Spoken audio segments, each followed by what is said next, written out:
Welcome to the Speaking of Women's Health podcast. I'm your host, Dr. Holly Thacker, and I am back in the Sunflower House for a new episode, a timely one, about getting back to school for children and kids of all ages. And I remember this time of year when I was a young mother. It was so much fun to have summer break and swim and have more free time and not be constricted by the school schedule. But it was a little bit of a relief when late August rolled around and we were getting back to the school schedule. So this can be a very exciting time for the little ones going to preschool for the very first time, or kindergartners starting elementary school, maybe riding a bus for the first time, and new middle schoolers where they might experience having to figure out how to do lockers and switch class on time for the very first time. I remember when my middle son Emerson was still in elementary school, but he took violin lessons and I would have to take him in early to middle school. And he was looking all around at the kids walking fast, talking so much taller than he was, opening their lockers. It can be kind of an intimidating experience. And high schoolers, this can be a big transition for many children and young budding adults as they prepare themselves academically for what may lay ahead after graduation. And for those going off to college and getting a taste of adulthood, that's a big, big, big transition. It was always kind of a family tradition for us to always take pictures on the first day of school. And the first day of our oldest son Stetson's senior year, where we had all three sons, two were going off to high school, one to middle school. And our middle son, Emerson, remarked, "This is the beginning of the end," which is really not an end. It's just the beginning of a new chapter. And for those of you who have already put your children off to school and they've grown, then it's for the next generation, the grandchildren, or maybe neighborhood children, or maybe nieces and nephews that you're helping. Our retired nurse Lily helps get a relative on the bus for the parents. And sometimes this time of year is also for adults who are going back to school, perhaps to finish off that degree they've always dreamed of, maybe to get extra training. And even retirees who want to learn more are taking college classes. And when we interviewed retired nurse Lily, she talked about some of the interesting classes that she was taking, because learning at all ages is good for the brain. So we have a lot of information on speakingofwomenshealth.com. And if you don't already have our website bookmarked, bookmark it. And this is just a sampling of some of the information we have about preparing to go back to school and how to prepare children for the new school year. First of all, it's important to establish a regular bedtime. And summer activities with the longer days and the brighter evenings, sports, swimming, bonfires, can certainly affect a family's sleep schedule, as can summer travel, maybe to visit relatives. And sleep is very important for childhood growth and health. According to the Sleep Medicine Academy, children on average between the ages of 6 and 12 need 9 to 12 hours of sleep each night, while teens need between 8 to 10 hours of sleep. So it's important to start to get the children back on a regular sleep schedule before school begins. So maybe trying 10 minutes earlier each evening and starting the morning routine a little earlier. Now, my oldest son, who I've interviewed earlier in this season, Dr. Stetson Thacker, on genetics. He's a scientist and a genomic medicine expert. He has kind of carped at me sometimes, Mother, if you would have enforced more sleep, I could have been a little smarter and a little taller. Oh my. Um, which is so funny because he's quite tall and he's quite smart. Oh boy. Um, so I just think that's kind of funny. And certainly there's big individual variations between people. But people, humans, children do grow when they're sleeping. That's when you have the pulses of growth hormone. That's why some children actually wake up with growing pains in their legs. So sometimes that might be a trick that they're going to grow faster if they get their sleep. So preparing for the morning the night before, I think, is a good habit for everyone to do. Picking out clothing, packing lunches, having school bags packed the night before. This can really help reduce hectic mornings, especially, if everyone is heading off to work or activities. Heck, I still set my things out, pack my lunch the night before, pick out even my jewelry, my coat, or jacket, or any other accessories and things that I think I may need for the day. And growing children generally benefit from eating a healthy breakfast and having consistent morning routines and having enough time to brush their teeth and prepare for school and not have to rush and choke down their food before that bus comes. Talking to your child about the school day. It can be hard to sometimes find time for everyone to always be at the dinner table at the same time. But I think this is very important for growing children, at least several days a week, for the family to kind of sit down at the same time and catch up with everyone and what the activities of their days are. Certainly getting up to date with the sports physicals and any kind of medical requirements that might be needed. I think in the summertime, trying to have routine eye exams, routine dental checks, anything that can be kind of scheduled in advance is nice. I know that still to this day, in early August, I may go through an entire day of seeing patients that are all in the education field because those adults are smartly getting all of their health needs taken care of. And certainly our boys and girls who are participating in school sports want to get in the game and be able to play and participate on their team. And many schools do require a pre-participation physical exam. And certainly cardiac problems, congenital problems are rare, but hypertrophic cardiomyopathy, if there's a family history of any genetic cardiac problems or sudden cardiac death, or any heart murmurs, certainly before intense exertion, this should be checked out. Some higher intensity athletes may get a baseline EKG. And sports physicals are necessary to check for things like hernias and blood pressure and joint stability.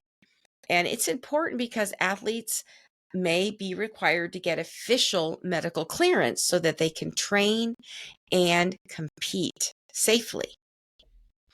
And usually the physical is designed specifically to look for things that might affect an athlete's ability to compete, as well as what might be a safe level of activity.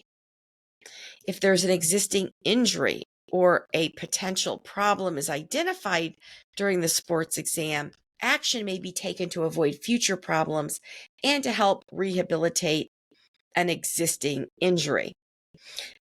We have an excellent sports medicine physician on our Cleveland Clinic staff, Dr. Caitlin Lewis, and I've been trying to get her booked for a interview. And during sports season, she's so busy. Hopefully we'll be able to fit that in. because there's a lot of advances in sports medicines, and many teams are fortunate to have a trainer, as well as, of course, their coach, as well as many times a team physician. Now, the extent of the physical exam varies between uh, physicians, but generally the goals of the exam are to look at the general health and the current fitness level, any existing current injuries or past injuries, any conditions that might impact the athlete's risk of injury, as well as an assessment of the overall level of physical maturity. So, when are usually these physicals completed? Well, there's no hard and fast rules when an athlete should have a participation physical, but usually it's required about 6 weeks before the start of a sports season. And this time allows uh, rehabilitation of an existing injury if needed, or certainly to improve conditioning to be able to participate in the activity. Now, proper conditioning is very important because it can help prevent future injuries. If the timing of the physical is right at the beginning of the season, there might not be enough time to address a condition or injury, and then the athlete might not be cleared to play. And generally, no athlete wants to sit out for the season. Although I have a funny story about my youngest son, Grayson, and he was always in the game.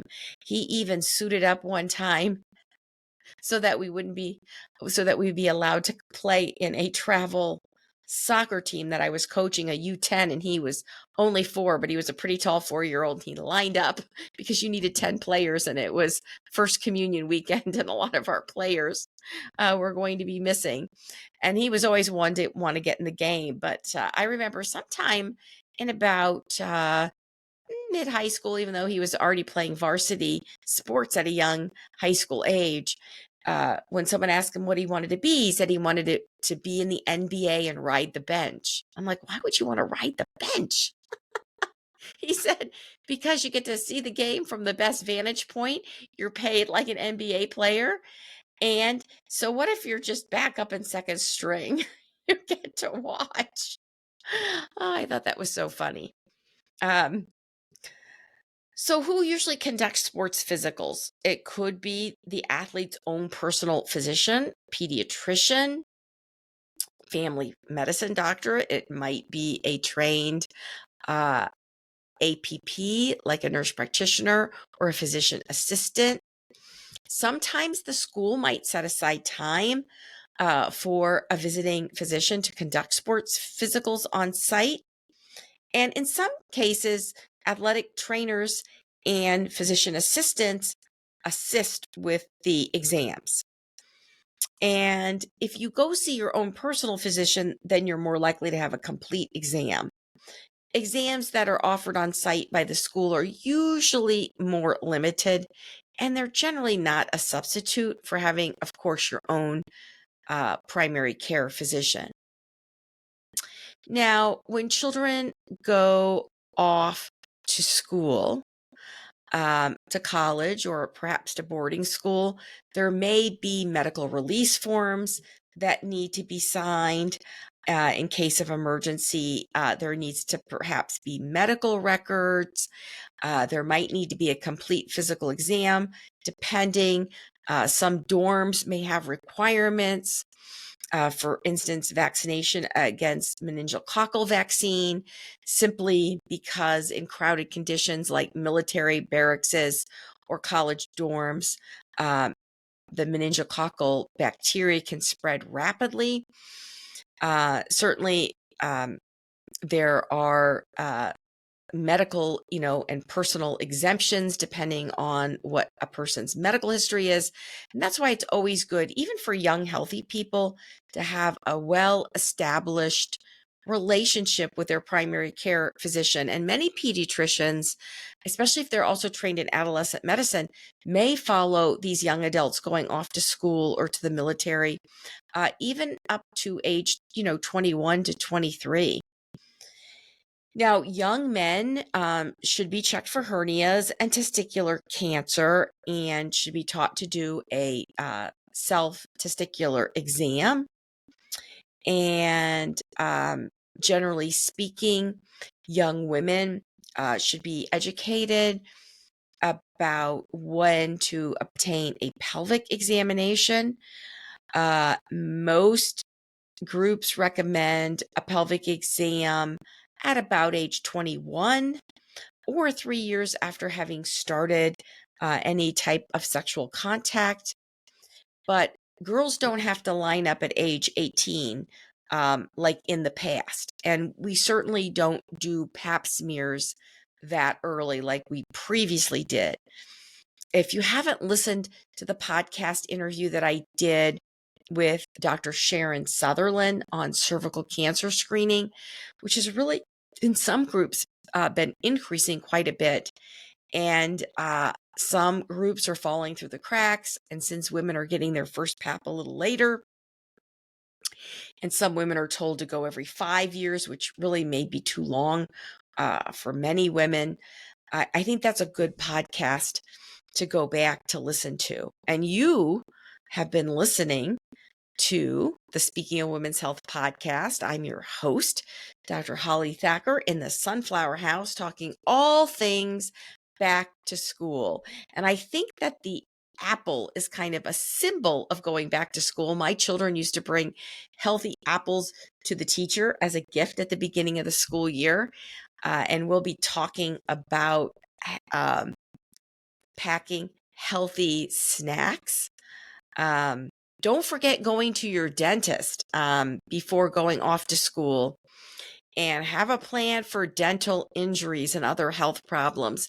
Certainly those athletes involved in contact sports many times will need mouth guards. That was always something my boys did at the beginning of every football season. So talking about healthy eating.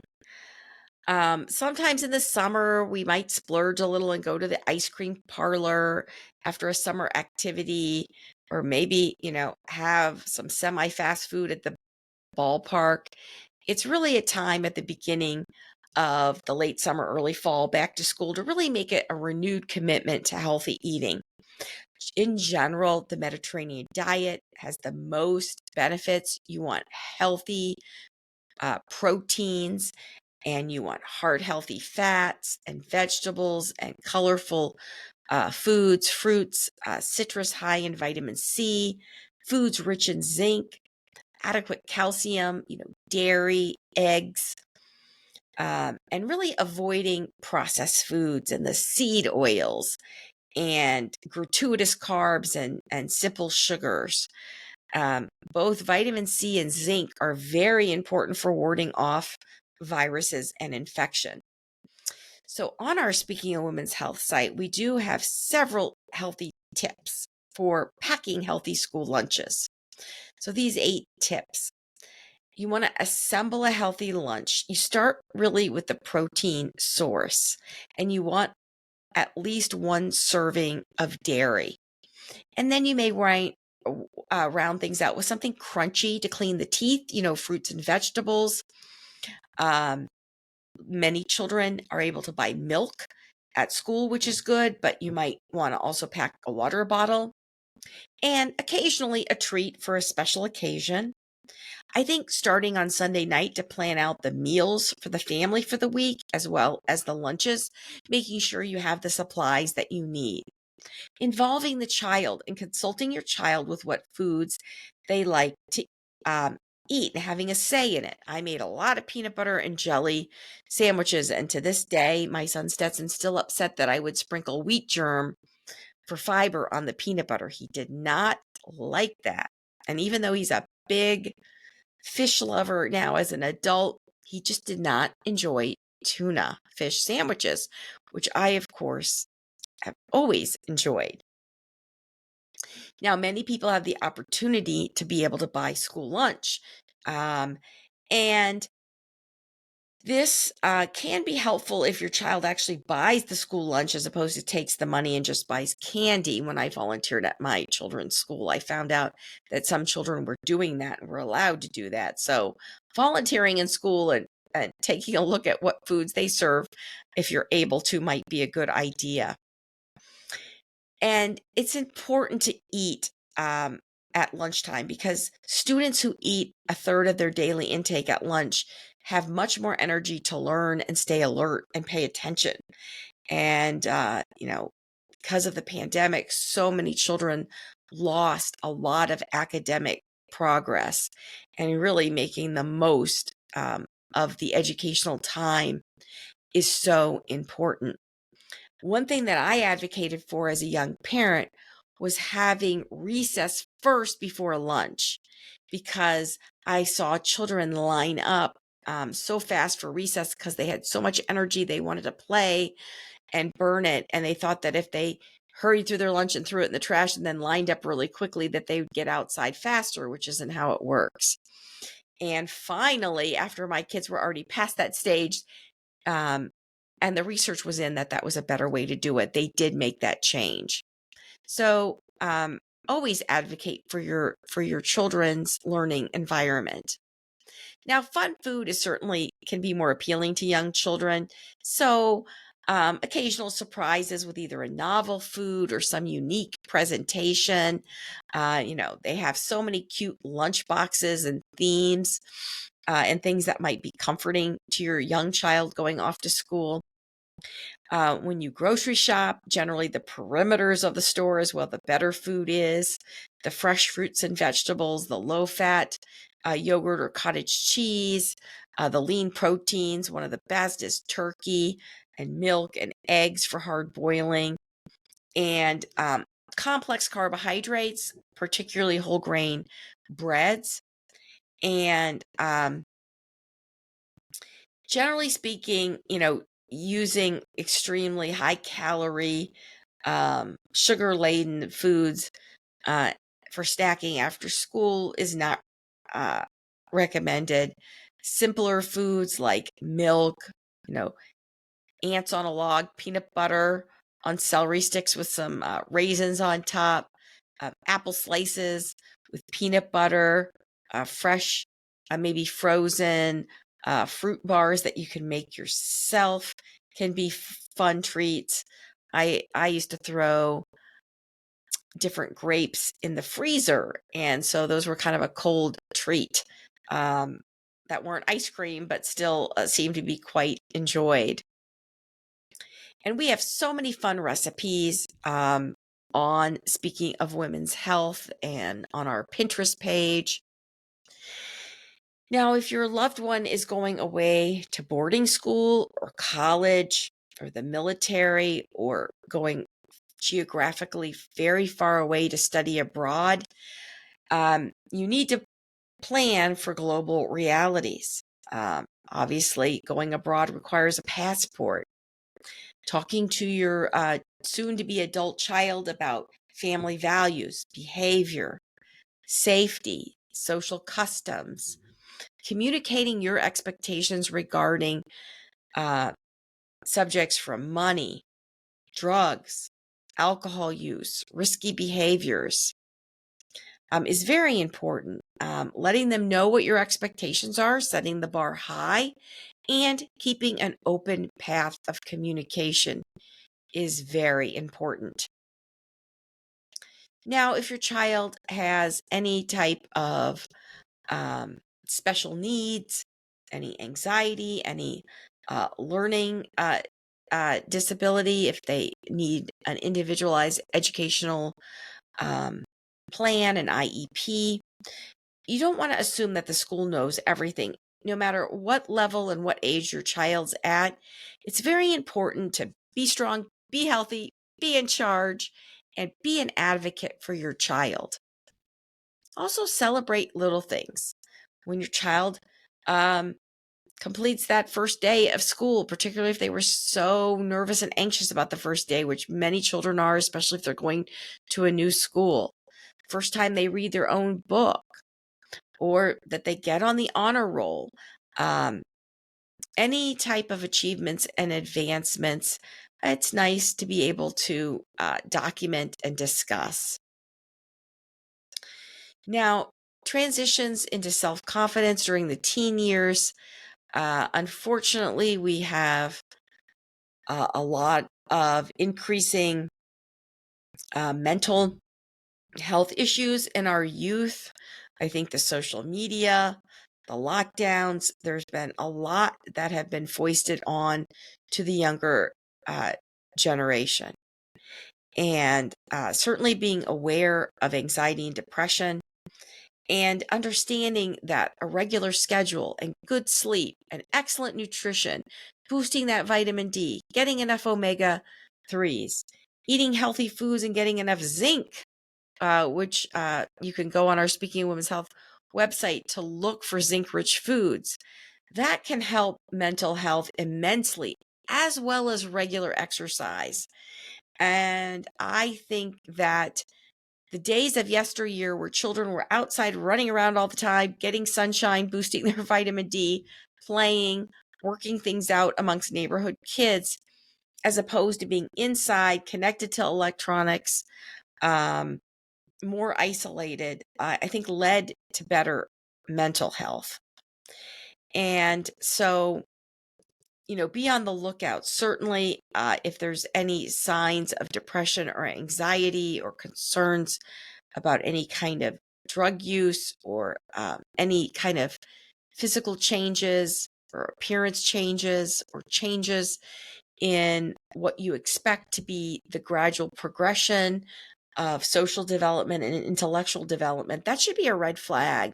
And even if the school's not noticing something, go with your gut feeling as a parent or a grandparent or a caregiver. And I think allowing your child to make some decisions and learning from failure, only making things so that it's easy or that every little activity gets a trophy, doesn't really help prepare children to be adults. Having a positive self image and being there to show love and affection, pointing out the things that your child does do correctly, not just the mistakes. But everybody needs constructive criticism as opposed to shaming or ridiculing. Making decisions, taking responsibilities, being responsible, and being aware and focusing on one's strengths and talents and abilities, and trying to minimize what might be some natural weaknesses or deficits. And when disciplining your child, we want to primarily reinforce good behavior and not degrade or shame a person, but still have goals and expectations. Peer pressure. Years ago, my husband was at an event where a man was being honored and he had 8 children and they all were very, very successful. And my husband said, "What, is your secret? What advice do you have for me? I, just had my first child." And he said, "Control the peer group. They don't need a peer group," which I think was a little bit overboard and harsh, but that was, I think, a good point in that friends can be very important to development and socialization, and peer pressure can be potentially very positive, and being part of a team or activities. But peer activities and influence can also be a very negative influence, particularly the influence that's exerted in social media. And if it's prompting a child to grow up too fast, to do risky behaviors like smoking or drinking or drug use, or putting themselves in,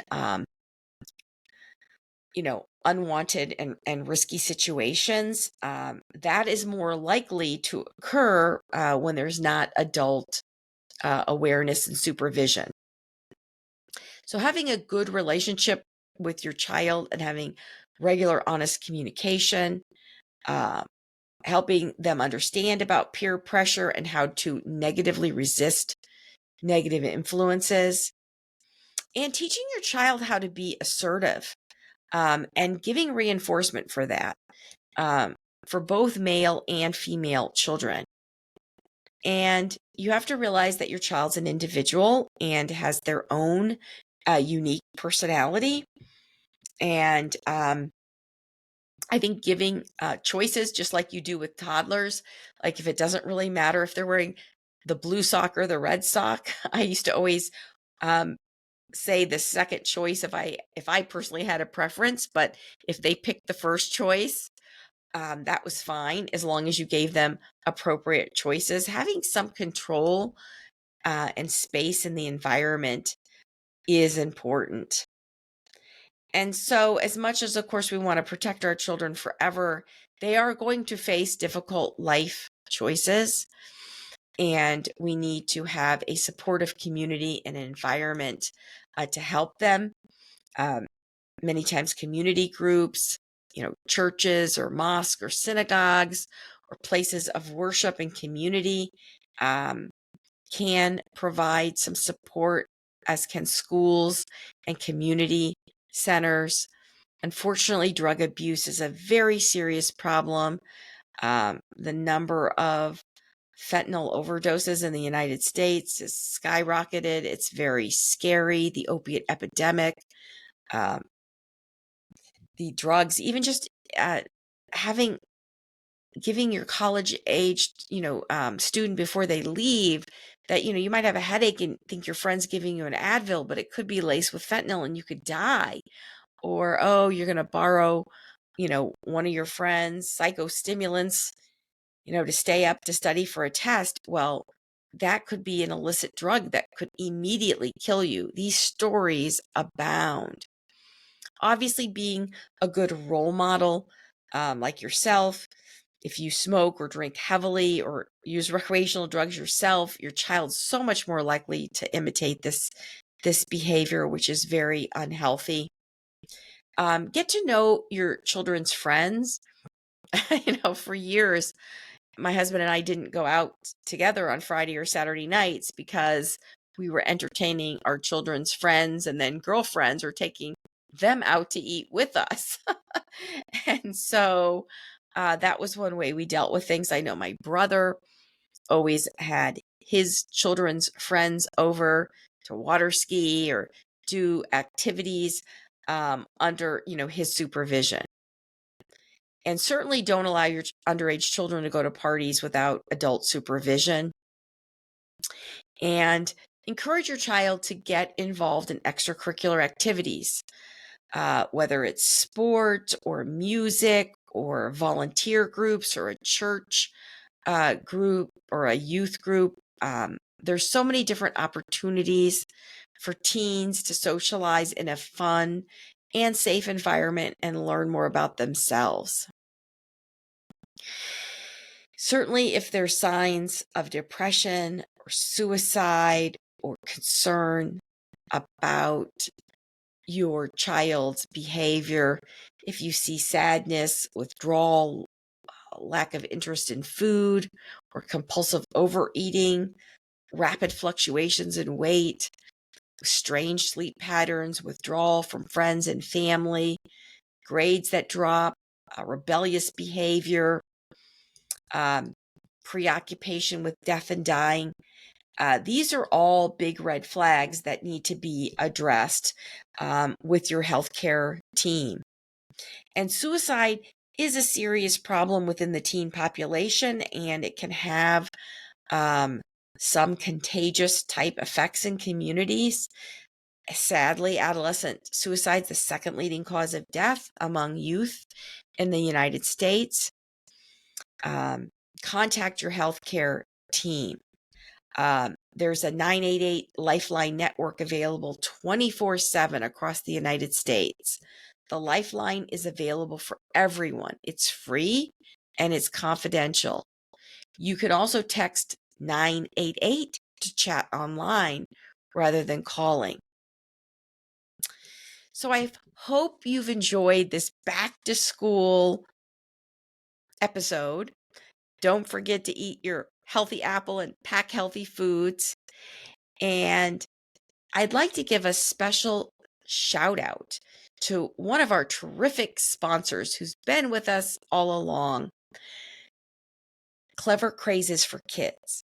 It's a great online resource for children pre-K through 8th grade, and it provides STEM, science, technology, engineering, mathematics based games and activities, and they're all free. Not only do children learn from the website, but they can earn rewards and gifts like sneakers. Some of the kids in my school participated and won some terrific prizes. And you can sign up your child or your grandchild, or if you're an educator in the school, you can sign up your entire class. Just go to the website, www.clevercrazes.com. And stay tuned to future episodes where we'll help deal with stress and anxiety.